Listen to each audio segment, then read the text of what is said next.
Nirnay IAS by officers for future officers. Hello everyone and good morning. My name is Vivek Sharma and today we will be discussing about three major articles. In the first article we will be discussing about satellite internet. Second article में हम discuss करेंगे semiconductor mission के बारे में. Third article में national sports governance bill के बारे में वी विल बी डिस्कसिंग. आइए एक एक करके इन आर्टिकल को समझते हैं. देखिए अभी रिसेंटली क्या हुआ है आपको सभी को पता होगा स्टारलिंक के बारे में. स्टारलिंक इलॉन मस्क का एक प्रोजेक्ट है एंड इसमें इन्होंने क्या किया है, लोअर अर्थ ऑर्बिट में बहुत सारी सैटेलाइट्स को प्लेस करके सैटेलाइट इंटरनेट को प्रमोट किया है. वैसे बहुत कॉस्टली है बट स्टिल हमें सबसे पहले यूपीएससी पर्सपेक्टिव से ये समझना होगा कि ये ऑर्बिट्स क्या होती हैं और ये लोअर अर्थ ऑर्बिट क्या है. देखिए जनरली हम ऑर्बिट्स को तीन कैटेगरी में डिवाइड करते हैं on the basis of height.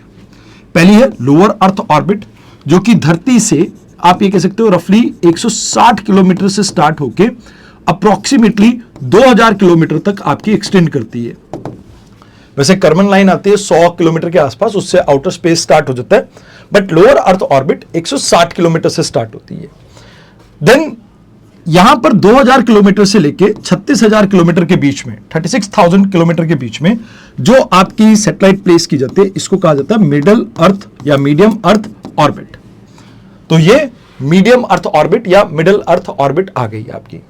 Then इससे ऊपर यानी 35,786 किलोमीटर इस हाइट पे अगर आप किसी सैटेलाइट को प्लेस करते हो तो इसे हायर अर्थ ऑर्बिट भी कहा जाता है या जियो स्टेशनरी ऑर्बिट या जियो सिंक्रोनस ऑर्बिट के नाम से भी आप जानते हैं.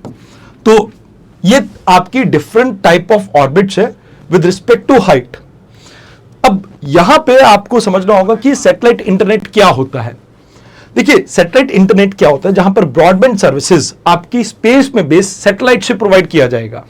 मतलब इन तीन में से किसी भी ऑर्बिट में आप सैटेलाइट को प्लेस करेंगे एंड वो आपको डायरेक्टली इंटरनेट कनेक्टिविटी प्रोवाइड करेगा. तो यहां पे एंड यूजर जो होते हैं, जो टर्मिनल यूजर हैं, वो आपके अर्थ के ऊपर होंगे जो इस सर्विसेज को रिसीव करेंगे. एंड ये आपके टेरेस्ट्रियल इंफ्रास्ट्रक्चर से बिल्कुल अलग है. जैसे आप टावर्स वगैरह देखते हैं ना, मोबाइल आपके टावर्स के थ्रू वर्क करते हैं, तो टावर्स, कनेक्टिंग केबल्स, ऐसी कुछ चीजें आपको यहां पर रिक्वायर्ड नहीं होती. डायरेक्ट सैटेलाइट से कम्युनिकेशन होगा यहां पे. अब इन तीनों के अपने फायदे और नुकसान है. जैसे अगर हम बात करें, अगर आपने जियो स्टेशनरी ऑर्बिट में एक सैटेलाइट को प्लेस किया तो ये 1/3 अर्थ को कवर करेगा एंड रफली आप ये मान के चलें कि इसमें लेटेंसी काफी हाई रहेगी बिकॉज सिग्नल को आने जाने में टाइम लगता है. तो लेटेंसी क्या होता है, जैसे फॉर एग्जांपल यहां पर एक पर्सन है और यहां पर एक पर्सन है, तो कितनी फास्ट आपके सिग्नल इन दोनों के बीच में, दो पॉइंट्स के बीच में ट्रेवल कर सकते हैं, तो इसे कहा जाता है आपकी लेटेंसी. तो इसमें सबसे ज्यादा हाईएस्ट देखने को मिलता है क्योंकि डिस्टेंस ज्यादा है. देन सेकंड चीज यहां पर आप देखते हैं कि इसका एग्जांपल है वियासैट जो कि इस तरह के काम कर रही है. कवरेज बहुत अच्छा है, कम सैटेलाइट की जरूरत होगी, 3 सैटेलाइट में आप पूरे अर्थ के ऊपर सिग्नल को ट्रांसमिट कर सकते हो. But at the same time यहां पर लेटेंसी बहुत ज्यादा है एंड ये रियल टाइम ऐप जिसमें आपको बहुत जल्दी डाटा का अपडेट चाहिए उसमें ये वर्क नहीं कर पाएगा. अब दूसरी है आपकी मीडियम अर्थ ऑर्बिट या मिडल अर्थ ऑर्बिट जो 2000 से लेके 35,786 किलोमीटर के बीच में है. ये रीजनल या ग्लोबल नीड को फुलफिल करते हैं, बट इसमें कॉन्स्टलेशन यानी एक झुंड चाहिएगा आपको सैटेलाइट का. तो इसमें लेटेंसी आपकी थोड़ी मीडियम सी है, 125 माइक्रोसेकंड के आसपास है. बट यहां पर आप ये मान के चलो कि O3b आपका एक सैटेलाइट है कॉन्स्टलेशन जिसको आप याद रख सकते हो. इसमें लेटेंसी कम है, कवरेज भी ठीक ठाक है, कॉस्टली है लेकिन इसके मुकाबले में बिकॉज आपको फिर भी थोड़ी ज्यादा सैटेलाइट चाहिएंगी. अब लोअर अर्थ ऑर्बिट में हाइट आपकी 2000 किलोमीटर तक रहती है. अब इसमें कम एरिया को ये कवर करेगा, लेटेंसी सबसे कम देखने को मिलेगी. जैसे स्टारलिंक इसका एक एग्जांपल है. वन वेब करके भी एक आपका बहुत जल्द ऐसा ही एक कॉन्स्टलेशन और आने वाला है जिसमें आई सपोज यहां पर बिरला ग्रुप जो है आपका इनके साथ इंगेज्ड है. So low latency, cheap satellite, but still इसमें आपको बहुत बड़ा एक कॉन्स्टलेशन चाहिए जैसे 5-6 हजार सैटेलाइट का, जिससे आप कवरेज पूरी कर पाएंगे. तो कहते हैं कि भाई अब जिन एरिया में आपके इंफ्रास्ट्रक्चर नहीं होता, जैसे for example north east part of India की अगर आप बात करें तो नॉर्थ ईस्ट में बहुत घने जंगल हैं, तो यहां पर आप इंफ्रास्ट्रक्चर बिल्ड नहीं कर पाते हैं। कई बार तो प्रॉब्लम ऐसी रहती है कि जैसे लेट्स से कहीं पर आपने बिल्ड भी कर दिया, फ्लडिंग की वजह से या किसी चीज की वजह से वो ऑपरेट नहीं कर पा रहे हो आप, तो ऐसे जगह पे ये आपके हेल्प करेंगे। मतलब इंफ्रास्ट्रक्चर की कॉस्ट आपकी कम लगेगी, प्लस जो ज्योग्राफिकल बैरियर है उनके भी यहां पर प्रॉब्लम नहीं रहेगी, प्लस नेचुरल वर्नेबिलिटी जहां पर फ्लडिंग या किसी चीज की आपको देखने को मिलती है, आप उस समस्या को भी दूर कर पाओगे। अब यहां पे जो मेगा कॉन्स्टलेशन की बात करें तो लोअर अर्थ ऑर्बिट में इसे प्लेस किया जा रहा है, और इसमें जैसे आप ये मान के चलो एक ऑप्टिकल लिंक के थ्रू आप सैटेलाइट से डायरेक्ट एक पोर्शन को कनेक्ट कर सकते हैं, तो इसे इंटरनेट इन स्काई के नाम से भी आप जानते हैं। तो अब यहाँ पे आपके सिविलियन यूज रह सकते हैं, जैसे स्मार्ट सिटी में, रूरल कनेक्टिविटी में, ई लर्निंग में, इंटरनेट ऑफ थिंग्स में, डिजास्टर रिलीफ में, प्रिसीजन एग्रीकल्चर में आप इसे यूज कर सकते हैं।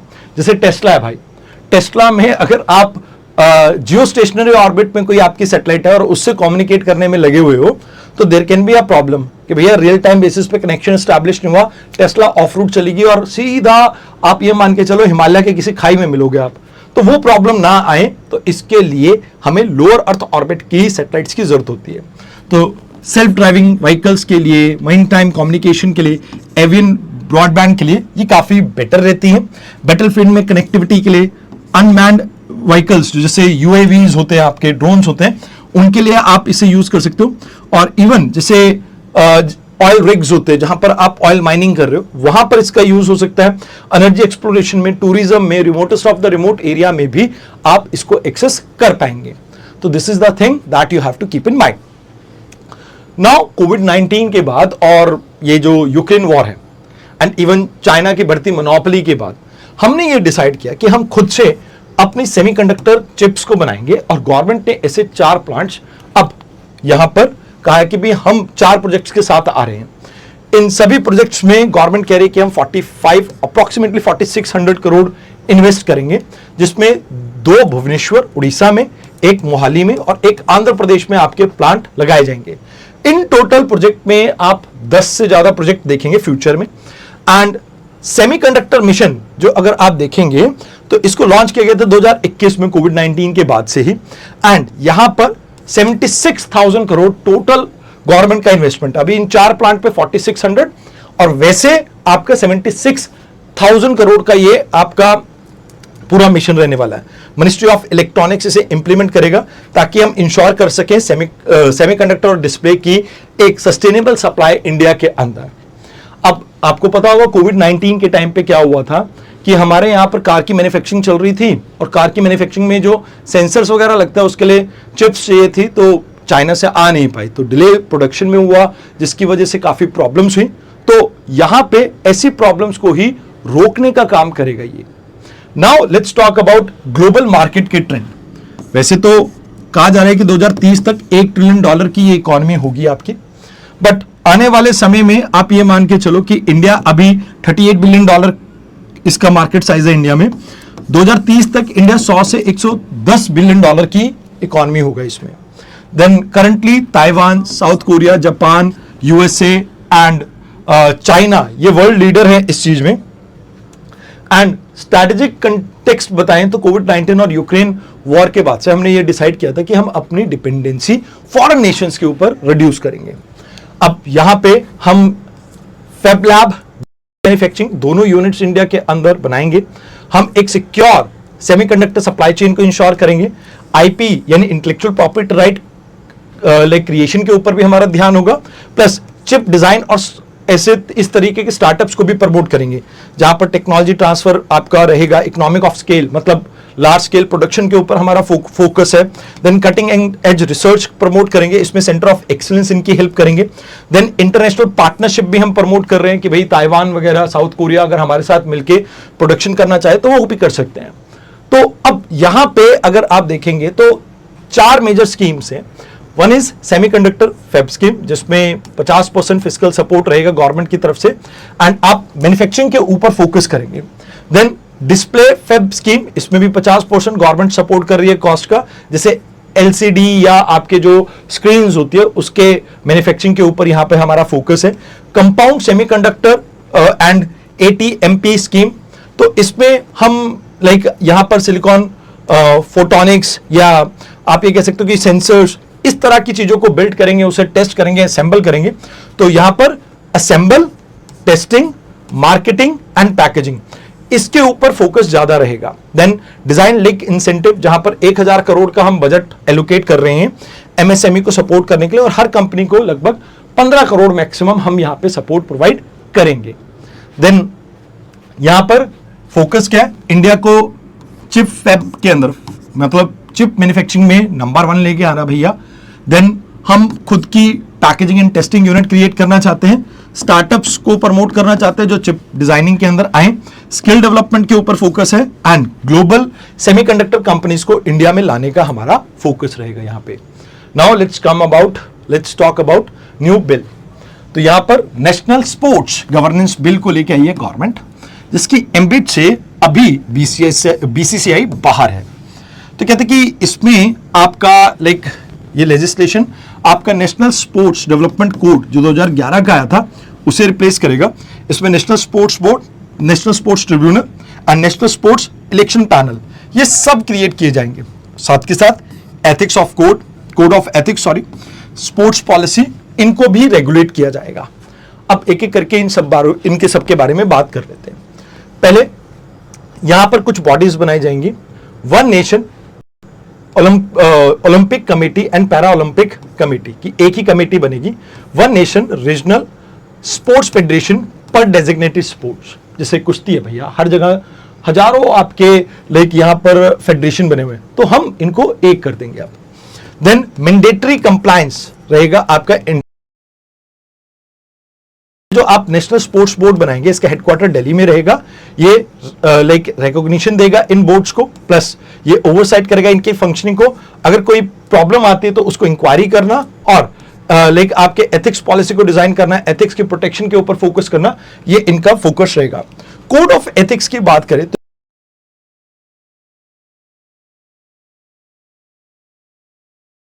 करेगा minors, womens and vulnerable section of society को, तो ये चीजें इसमें अपना प्राइम फोकस रहेगा। देन डिस्प्यूट रेजोल्यूशन के लिए यहां पर ट्रिब्यूनल को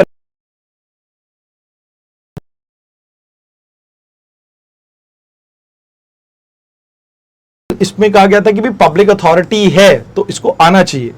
as per as supreme court की अगर बात करें, लॉ कमीशन की बात करें या सेंट्रल इंफॉर्मेशन कमीशन की बात करें, इन सब ने रेकमेंड किया था, बट स्टिल यहां पर यह कहा गया कि भैया ये चैरिटेबल सोसाइटी है, तमिलनाडु सोसाइटी रजिस्ट्रेशन एक्ट 1975 के अंडर, तो भैया इसको इसके एम्बिट में हम नहीं ला सकते। वैसे सुप्रीम कोर्ट ने 2015 में कहा था कि भाई पब्लिक फंक्शन ये परफॉर्म कर रहे हैं तो RTI के अंदर आना चाहिए। लॉ कमीशन की रिपोर्ट में कहते हैं कि भाई टैक्स एग्जम्पशंस इन्हें मिल रहे हैं, इन्हें आना चाहिए। CIC के ऑर्डर में भी ये कहा गया था कि भाई ये RTI के एम्बिट में आते हैं, बट मद्रास हाई कोर्ट ने इसके ऊपर रोक लगा दी। एंड लोढ़ा कमेटी ने भी ये कहा था कि भैया इनको RTI के अंदर इंक्लूड करो। अगर ये RTI में आता तो किस बेसिस पे टीम सिलेक्शन हुआ कि भैया कोहली को क्यों बाहर निकाला गया टेस्ट टीम से, अपने को उसके पीछे भी मिस्ट्री पता लगती। देन ब्रॉडकास्टिंग इंफ्रास्ट्रक्चर कॉन्ट्रैक्ट, ये सब के बारे में कि भाई किसको ब्रॉडकास्टिंग राइट दिए, किस किस ने बिड किया था, क्या यहां पर रोल है, वो भी पता लगेगा। अब गंभीर का अपॉइंटमेंट एज अ कोच कैसे हुआ, क्या ये पॉलिटिकली मोटिवेटेड था या नहीं, या यहां पे आप ये मान के चलो कि जो अभी ICC के चेयरमैन हैं भैया वो कैसे अपॉइंट हो रहे हैं इंडिया की तरफ से, उसके बारे में भी हमें पता लगता और मिनट्स मिलते अपने को मीटिंग के, तो इससे काफी ट्रांसपेरेंसी आती। तो ये चीजें हैं जो आपको यहां पे याद रखनी है। आई होप आपको डिस्कशन अच्छी लगी हो तो लाइक बटन जरूर से दबाना। तो आज के लिए इतना ही, धन्यवाद।